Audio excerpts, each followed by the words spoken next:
year with probably what's the most high-profile case of the year. What is the latest in the double murder of the Tepes? Yep. So, obviously this is a national news case.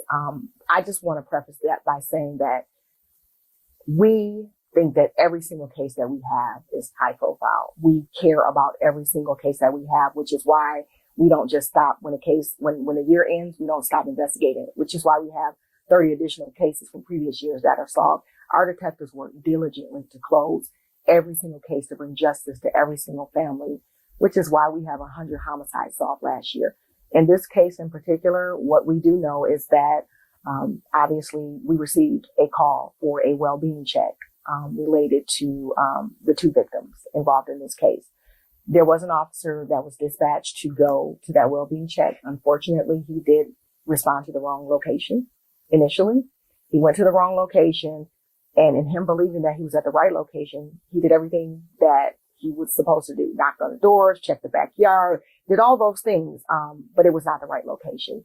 Approximately about maybe 40 minutes later, we had received another call because the coworkers of one of the victims stated that they had not reported to work and they were really concerned, so they went to the house, and that's when subsequently the bodies were found of the two victims as it relates to this case. We are working very diligently to try to solve this case.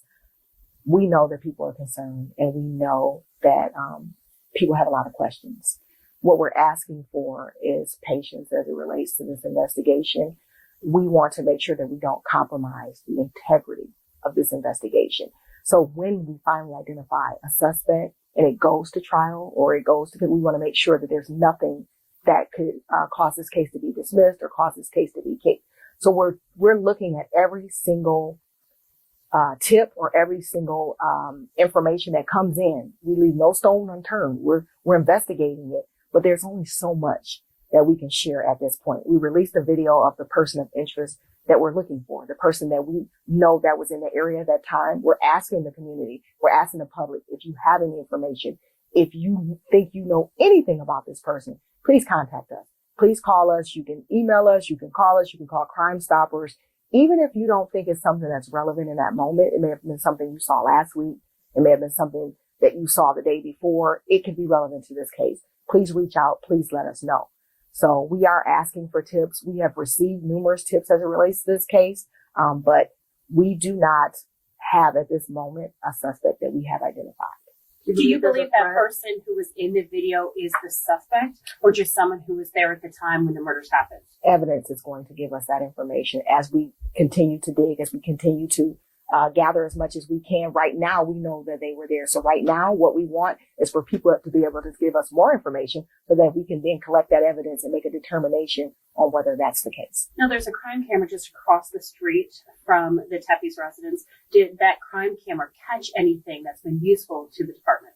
We're still reviewing a lot of video. We're still looking at a lot of evidence. Again, the information that we're releasing, we want to be as transparent as possible and release that. But there are some things we're just not going to be able to share at this time related to the investigation. But what I can tell you is that we are looking at so much video information. There's so much content that we're still combing through. So we don't have all the answers. And so our investigators are diligently working. They're still gathering information. And as soon as we're able to, we're going to provide another update. Is there a threat to the community at this time, though? Community at large? I'll add that any homicide investigation is a delicate balance between community safety and investigative integrity. When there's a community safety issue, that's information that we get out as soon as possible. You know, our homicide teams have been canvassing the area every single day since this tragedy occurred, and they're making a lot of relationships in the Wyland Park area. The community members have stepped up and they have provided a lot of information. For every second of video, that's every second of video that a detective has to watch. And so when we have tens of thousands of hours of video, detectives watch every bit of that. And that's obviously not an instantaneous lead. Additionally, the chief mentioned a number of tips that have come in since we released that video. And our detectives, we have a great triage system that the tips are sent to detectives. Detectives follow up on all of those tips. Some of them pan out to some additional information and follow up. Some of them are just not good tips, but we follow up on every one. Again, that speaks to the partnership with the community.